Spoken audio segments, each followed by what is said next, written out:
So a lot of people ask us, what's the worst crash test that we've ever run?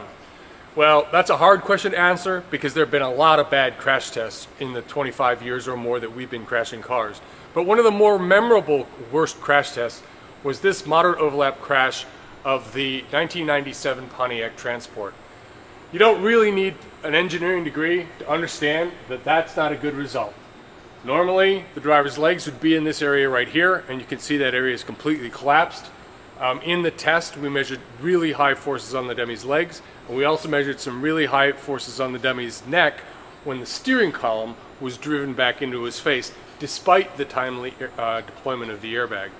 One of the things that failed here is a fundamental of crashworthiness design. Generally, the area in front of the firewall is known as the crumple zone, and the area behind the crumple zone is supposed to be the safety cage.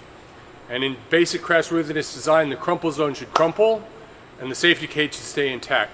But what we have here, if you want to come underneath here, is this big strong member in the crumple zone is completely intact after the crash.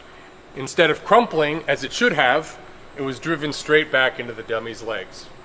And there you have a bad example of crashworthiness design for moderate overlap crash tests.